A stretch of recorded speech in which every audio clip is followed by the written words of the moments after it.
5 of 2021 with new regulations. So now, which hasn't been happening all the time. Individual companies have been doing it, though right now it's now a regulation.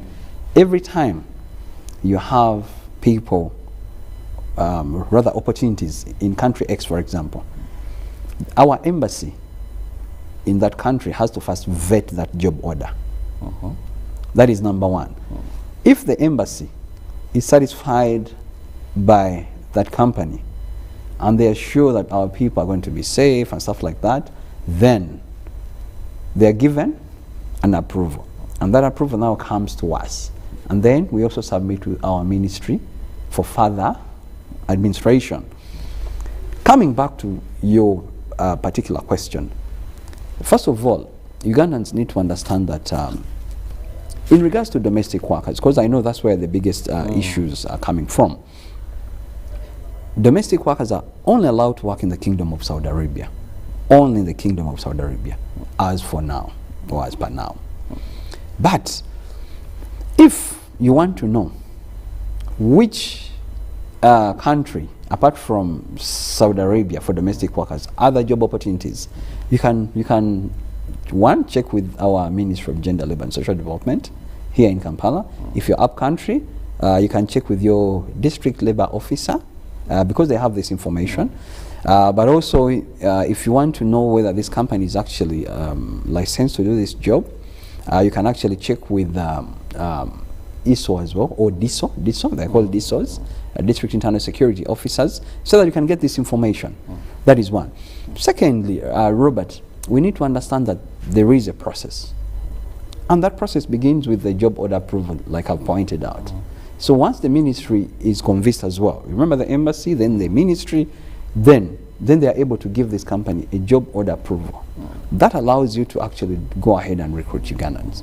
So after you've done that, then you're able to advertise and recruit these Ugandans and stuff like that. Then you submit their biodata for vetting to the ministry and to get actual clearances. So that is another process. But what we need to understand, Robert, there is a process. And that's where most Ugandans become impatient. Yes. For example, we've had a challenge of Interpol, like I've said. I wouldn't really want to blame Interpol as such, but the numbers are so big. We have very many, and the process. Now the whole debate was: is this really necessary? If I'm going to work as a domestic worker in Saudi Arabia, why would I need an Interpol? So the government rethought about that and came up with a new way of handling that, and they say no, if you're a security guard, yes, you need Interpol. Yes. Right. So the rest of for example, domestic workers now, they don't require Interpol, but if you're working as a security guard, yes, you need one. So I think that is more logical. Secondly, that now answers your question of fighting human trafficking. It's an indirect way. Every time you reduce delays, yes, it makes people, Ugandans are impatient sometimes. Exactly. More so when craving for employment. That's right. They're usually impatient, and some are very gullible. Exactly. At such a time, any crook can come and take over. But Ashe, right. Also, I want us to look at another problem that I see. Right. Of late, we've seen operations, police carry out operations, I'll speak for Kampala, right. Where we've seen day by day there's a new company. I don't know what is happening.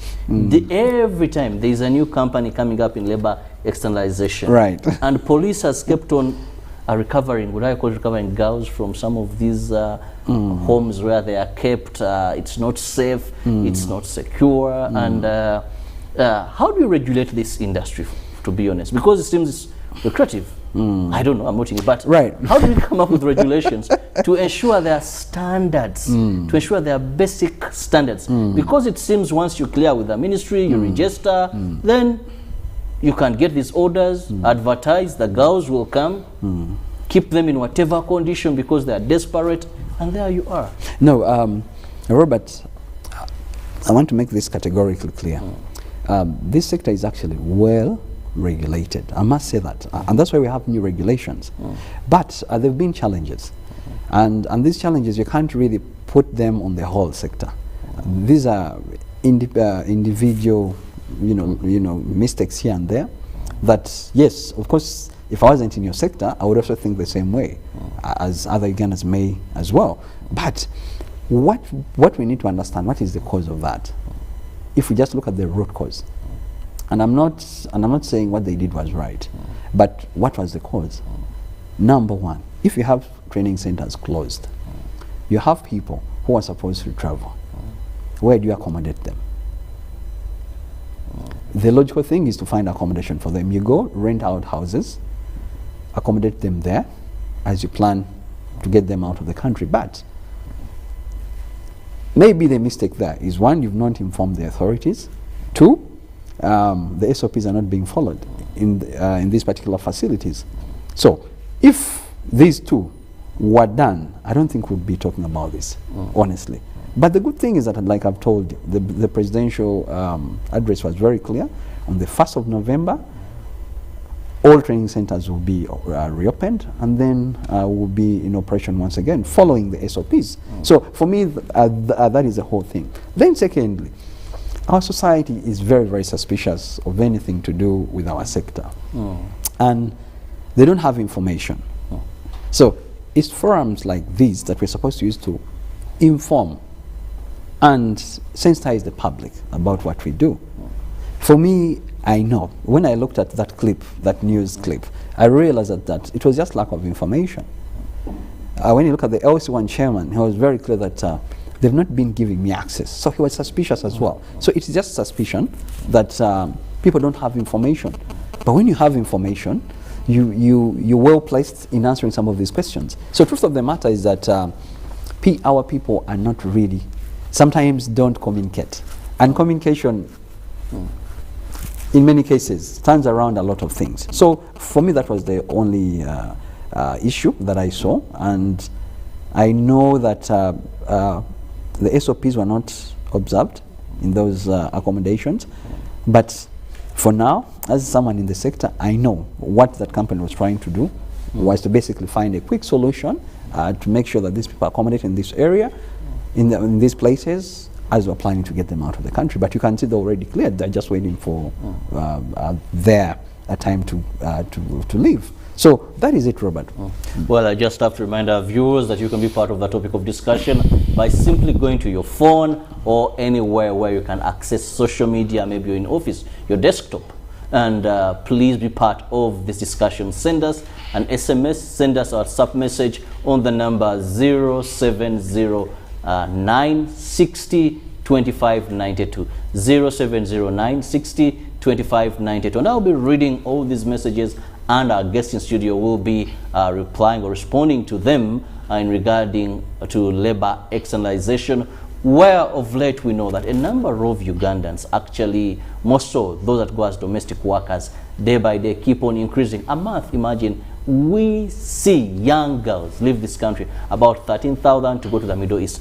By the way, let me ask, why Middle East? Robert, at the moment, I remember in the early days, people used to go to Europe and stuff like that, but then there was a credit crunch, if you remember, that hit the Western economies so hard, so most of them are just recovering. But of late, the Middle East has created very many opportunities for very many nationalities. And by the way, I want to inform the public, it's not just Ugandans that are going to the Middle East. You know, for example, Robert, you may not know this. In Saudi Arabia, Philippines. Yes. Mostly, actually, for me, when I was doing studies about this, I found that Philippines is sending more than even thrice what we can as a country. Of course. People from the Philippines have been going to the Kingdom of Saudi Arabia, working there for the last 40 years. And Uganda have only been there, how many years? Not even 5 years. So you can imagine. And if you look at the remittances that go back to their country, you'll be amazed, Robert. So for me, I think we just need to understand that right now, that's where the opportunities are. And we go where the opportunities are. We can't go to places where we don't have opportunities. So that is where the opportunities are. And secondly, also, if you look at the world right now, the globe has really changed. Do you know that, Robert, when you go to Dubai, for example, or to Abu Dhabi in the UAE, You find a lot of American and British companies there. Why do you think so, Robert? That is where the money is at the moment. So it is not that, Middle East is the only place Ugandans are being sent, but that is where the opportunities are at the moment. Well, looking at still labor externalization, some of the challenges, we know that of course we take various professions, we take doctors, we take security people, guards and all this, but we are having more emphasis on domestic workers. Reason being, this is what has come out more in the limelight. We've seen WhatsApp videos, we've seen all social media has been painted with so much of unprofessionalism. Girls are claiming they have been harassed, there have been all sorts of dead bodies being returned and all this negative publicity. Sometimes you say it's not true, and sometimes we even see victims. But actually, let's come back to the other problem still that we can control here at home, which is exploitation and extortion. I'm reliably informed that for domestic workers, certain things are paid for, and therefore these girls, their families, should not sell their cows, should not sell their plots of land in quest for going and working abroad. In terms of as domestic workers, these are facilitated. But we hear stories I spent about $1 million, $3 million, there was a contribution, we sold a plot of land. What is right? What amounts? What should be paid? So that people know exactly to avoid this. Robert, the ministry is very clear with the regulations. What Ugandans are supposed to pay for what kind of job openings. And for me, I think it is just sensitization of the public. People just don't know. And in most cases they don't want to research more, find out more. But the ministry is very clear. If you go to the ministry website, it's very, very clear. This information is there. If you go to your district labor officer, this information is there. So for me, I think that is to do with us having more interest in researching, in seeking information, in seeking guidance. But this is a very, very clear thing. And it disturbs my mind, Robert, because we've been talking about this over and over and over and over. And the reason why most people, come up with, different rates and stuff like that is because you're not informed. So if you're not informed, I can come and tell you, oh, Robert, guess what? Your court right there, I can get it for you at 1 million shillings. And yet that same court, you can get it at 500,000 shillings, for example. So it's just having interest. Don't just say yes to whatever you're being told. Do your research. Find out from the ministry. They have toll-free numbers. They have this information. If you're out of Kampala, talk to your district labor officer. This information is there. Then you should be able to actually work with a company that, 1, is licensed, 2, you have the information. You know exactly what you're supposed to pay and what you're not supposed to pay, because the regulations are very clear. That is what I can say, Robert. Still looking at challenges in this sector. Of course, positivities are there, but we want to look at the negativity in this. Because one of the issues we are facing as a country, much as we talked about earning about 1.4 billion US dollars a year, if we do not stop this negativity, one time the Kingdom of Saudi Arabia had threatened to ensure you don't have more domestic workers that are Ugandans because of the negative publicity. So we must iron out some of these issues. Let's go to another controversy in this externalization of labor, which is actually people claiming they leave Uganda, being told they are going to perform different duties. Then when they land in these countries, they end up being given different jobs. I have a person who told me, yes, when I reached there, I was told I'm going to be a diver, a lifesaver. I've never done any swimming lessons. I know nothing about swimming. We've had girls who claim when they were leaving, they were being told they're going to be domestic workers. Reaching there, well, they were handed over to a company, then a company to another company, and they were told, yes, here you are, your ladies of the night. So how do we need to have more information still on this now that I have you, Ashen. Wow. Robert, I'm very, very disturbed by that statement, the very last statement you've made, because if you've left this country to go and work as a domestic worker, in my thinking, I know for sure you've had a sensitization on your contract, you've gone through the ministry approvals, so why would you go and then someone pushes you into something else? That shows that there is a problem. But that also shows that you're being trafficked. Because the former channels, the former companies doing this job, the licensed companies, Robert, I need you to prove me wrong, but I highly doubt that that person went through the right channels, because our system is very clear. Before you leave this country, you've gotten the necessary approvals, the visas, of course the clearance, which is counter-checked at the airport, by the way, because there is a Ministry of Labor desk at the airport to counter-check these clearances. So I think whoever that person is must have been trafficked, because our system is very clear. But actually, even just within this, last week, right, we saw about 3, 4, 5 companies that were deregistered because of forgeries. Right. That is of COVID-19 certificates, forgeries of, pass slips, forgery. There was so much forgery. And this, in this particular sector, has been the order of the day. Every time we see the State House Anti-Corruption Unit, we want to thank Afande Nakalima for the good work being done, because I think she's put more emphasis on curbing these irregularities. Issues of forgeries are too many, too much sometimes. Right, Robert. And I condemn such acts of forgeries and stuff like that, because the system is clear. But I also know we've been having challenges. But having challenges does not grant you to do forgeries. I mean, if those companies were found guilty of any offenses, I mean, let the law handle that. But I also want to understand one thing, Robert. It does not mean because my company has been raided by whatever unit that I'm guilty. That is what I want to think. Yes, there could be some issues that are not clear, that you need to go and clear with the authorities. So if there is a problem, yes, you go and answer to the authorities. But secondly, if indeed they've caught you red-handed with forgeries, let the law take its course. Because for us, we are for ethical recruitment and safe migration for our people. So for me, I do not want to focus on people that are not following the law, because I mean, when you don't follow the law, Robert, you know the repercussions. So I want to focus on people that are doing this job diligently well, and are here to answer the question of unemployment of very many young people in Uganda. Let's look at the supervision outside Uganda. Right. Because yes, you get the contracts, you deliver these people. How, to what extent we have monitoring and supervision of the domestic workers, because these are indoors, so to what extent do we get there? We've had many, sometimes ending up on the streets, and we hear stories like she escaped.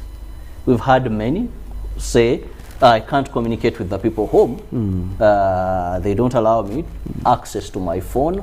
So to what extent, how as our government, how have you as the people in this business ensured that there is continuous communication? Right. Ensured that these girls are safe in these houses. Arabs build massive houses. Sometimes there are families of generations and generations staying together. So how do you go into this and ensure safety of this Ugandan, which is paramount? Right. First of all, Robert, I need to thank you for that very good question. When we talk about safe migration, we also look at all those aspects. And the very first thing is that, remember, all these companies, our partnering companies in Saudi Arabia, they were all vetted by our embassy in Saudi Arabia. After they've been vetted, even the companies themselves, they have criteria of actually choosing these clients. Not everyone that walks in is offered this service. No. They do background checks on these particular clients to see that are they of good conduct and stuff like that. But secondly, even actually in the new regulations, August 2021, the new regulations I've been talking about. Now, for every company out of Uganda that wants to employ Ugandans, they should be Ugandans seated in that seated in that company to follow up on their issues. So I'll take a very good example of my own company, Jersey Limited. I have 5 people in the partnering company I'm working with in Saudi Arabia, 4 supervisors and a full manager, to follow up on any queries, any complaints that may come up. But also, we also have our own internal system in my office, where we have 2 Arabic-speaking Ugandans that are there to follow up on the team in Saudi Arabia in case they've raised an issue and the team has delayed to respond to it.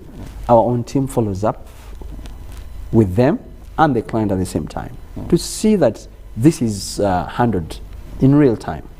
And yes, when there are challenges, it's a very simple thing. You cannot run out of the house. When you run out of the house, that is trouble for you.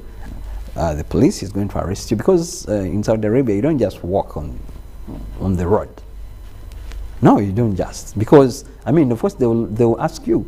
There are areas where they don't expect people to be walking, so definitely the police is going to ask you, stop you, and try to interrogate you. So if you run out of the house, you've made it worse for yourself, because you'll be detained by the police, then they have to investigate while you're in custody and stuff like that and stuff like that. That is why for us we encourage our teams, if there is a problem, for us what we do, the mechanism is very simple.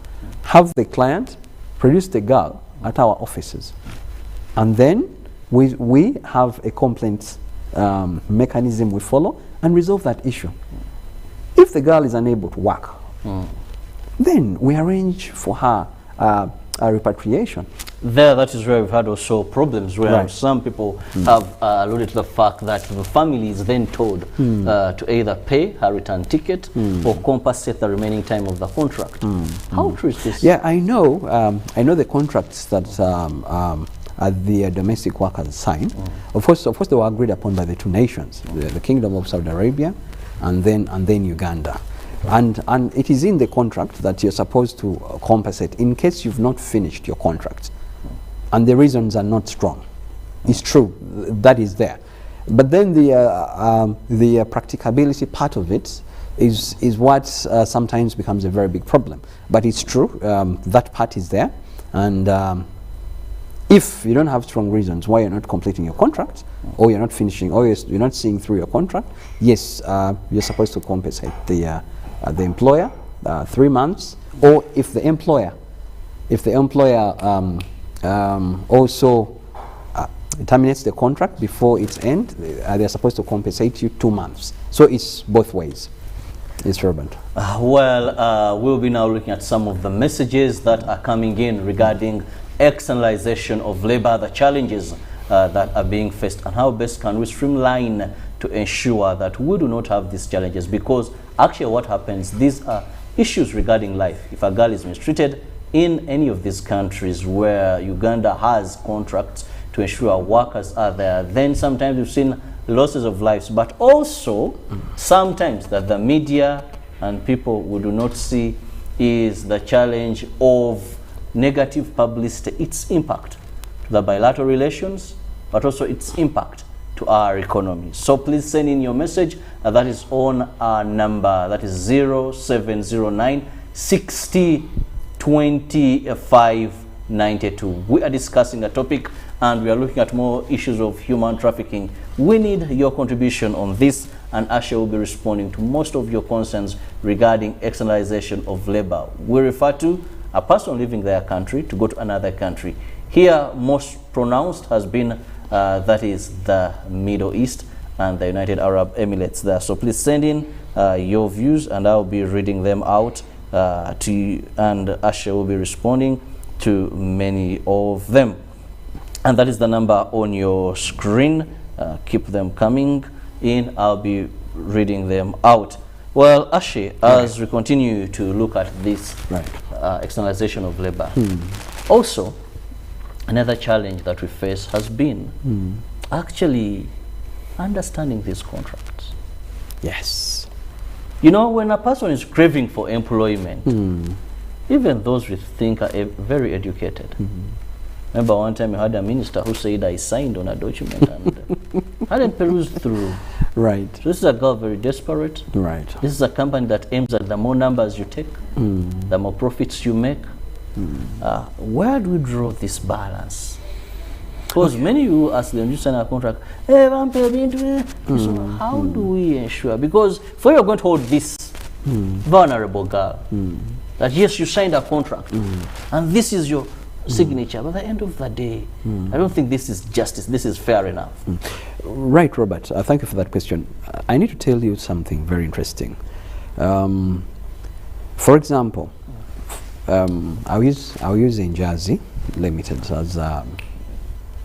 as an example. For us, we first of all vet. Remember, there are interviews. We don't want to take people who are desperate. We want to take people who have goals, people who know exactly what is taking them. That's why the ministry came up with a pre-departure training, so that people are trained. You know, they go through that whole process, and actually at that same end of training, they can still opt out if they want. But because we want to take people that are focused, that are ready to work, we are able to push and ensure that they are sensitized about the contract, because we don't want to take people who have not understood the contract. Excuse me. Focus on understanding the contract, clause by clause, in the different languages you understand. If you've not understood, or if you have any complaint or any query on any part of the contract, we give you time. Please, today don't sign. First, go back, think about it, then come back. But remember, these contracts are also signed by 4 parties: the candidate here in Uganda, the head of the externalizing company here in Uganda, her employer, and the head of the company in Saudi Arabia. So sensitization of the contract is a very key part of our process, and we follow that. Thank you, Robert. Well, let me try and go through some of the messages that are coming in. Hello, good morning. Please, is it only in Arab countries where you have jobs? What of European countries? Someone is asking. Please leave us your name and preferably where you are watching from. Yes, that is a question to you, Asha. Right, Robert. No, to answer that question directly, no, it's not just in the Middle East. There are other parts of the world that have opportunities, and that's why you hear people, Canada, you know, the UK, the US, and stuff like that. So it's not just in the Middle East. We're talking about the Middle East because mostly this is where you find a lot of big opportunities at the moment. Let me read a couple of questions. Hello, good morning. Okay, that one we've handled. Let me look at this. Do you inform the workers on which job terms? Okay, do you inform workers on which job terms of work? Do they have an appointment later? Who profits more from these workers that is exported? The company recruiting them or the workers? That is, then let me also check another one. How do you tell this is the right company or wrong? How does his company ensure security on its clients? How much is he connected to his clients out there while they are working in terms of safety? Are they being paid or work for free? I think in the interest of time, let's first handle those. Right. Robert, one, how do you tell that the company is right or wrong? I'll begin with that. Kindly, you can find out from your district labor officer if you're out of Kampala. They have this information of all registered and licensed companies. If you're in Kampala, you can visit the Ministry of Gender, Labour and Social Development. It's just right behind CPS. They have this information. Or you can visit our offices as UERA. It's called the Uganda Association of External Recruitment Agencies. And We are located at BMK House next to Hotel Africana, level 4. Secondly, they asked a question on who benefits. Who benefits more? Is it the worker or the company? No, it's actually our nation, Uganda, that benefits. We were very clear in the beginning of this show. We said that we bring in $1.4 billion annually. So it's our nation. And yes, the workers benefit more because what we're looking at is transforming their lives. And for us, that is the most important thing. And indeed, that's what we do. Well, I have someone complimenting you in the interest of finally. Hi there, I love his English. He's so smart. I love watching him talk. Keep up the good work, Mr. Ashe Chitandwe. Well, unfortunately, didn't leave a name there. But Ashe, let me have your final remarks regarding labor externalization, the challenges and the way forward. Right. Robert, thank you very much. I appeal to Ugandans to kindly work with registered companies. When you work with a registered company and there are challenges, the government, the system in place is very easy, finds it swiftly possible to handle any challenges that may have come up.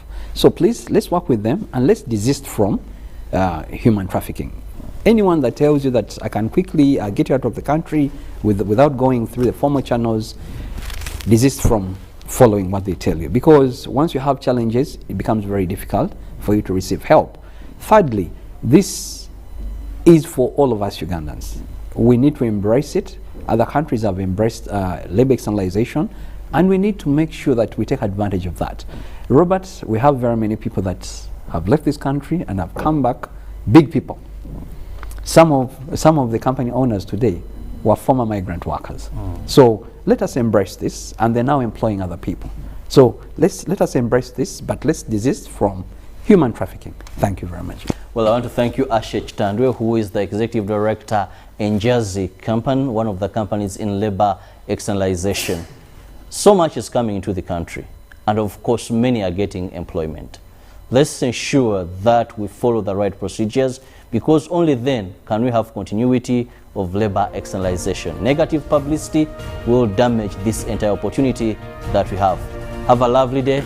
God bless you. Remember, COVID is around. Perfect the soaps and kindly go for vaccination. It saves a life. It saves the future of your loved ones, your children, because only when you're alive can their future be granted in most times here in Africa. God bless you. See you tomorrow. Let Ruben take you on with sports updates.